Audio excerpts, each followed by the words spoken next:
Every year, the same 4 or 5 names walk onto this clay. Every year, they win. That's not a prediction. For 2 decades, it's been the closest thing tennis had to a law of physics.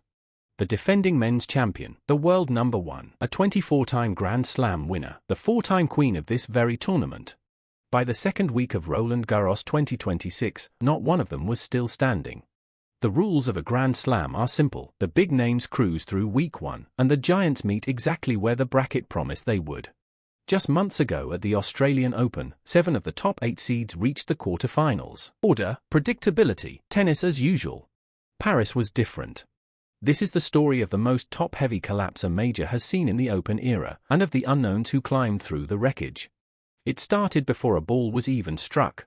Carlos Alcaraz, 2-time defending champion, the man who'd made this clay his living room, never made it to the start line.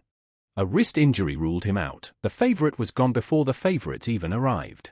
Then came the world number 1. Jannik Sinner, last year's finalist, the steadiest machine in the sport, walked into the second round against a man ranked 56th in the world, João Fonseca.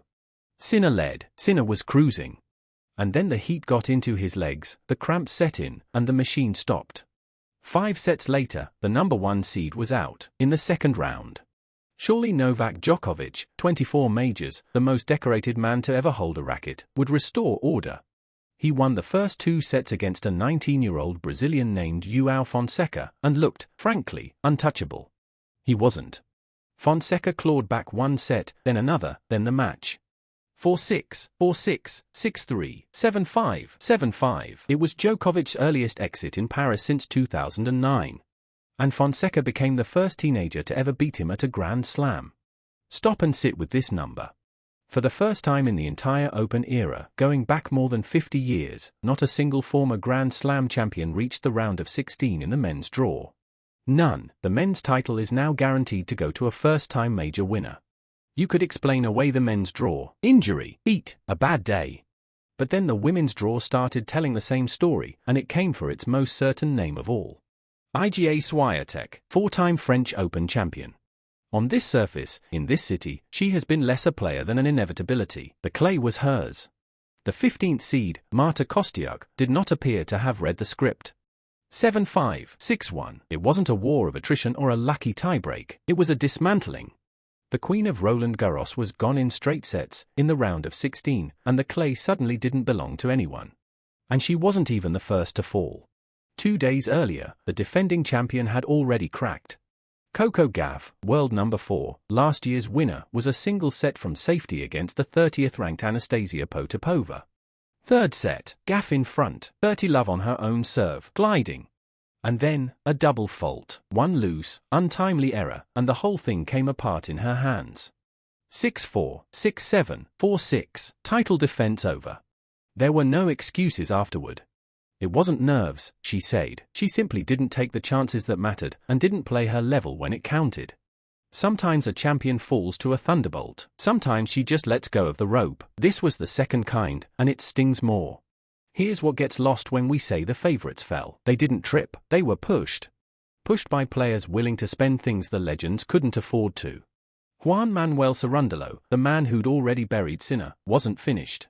In the third round, he and Martin Landelas traded 5 sets and 4 tiebreaks, all the way to a final set 10-point breaker. 5 hours, 58 minutes, the third longest match in the history of Roland-Garros.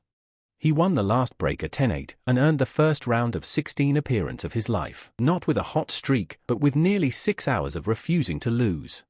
That's the part the highlight reels miss. The throne didn't empty because the kings got lazy.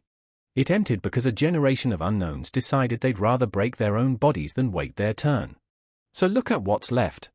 On the men's side, Alexander Zverev, the number 2 seed, is now, almost by default, the biggest name standing.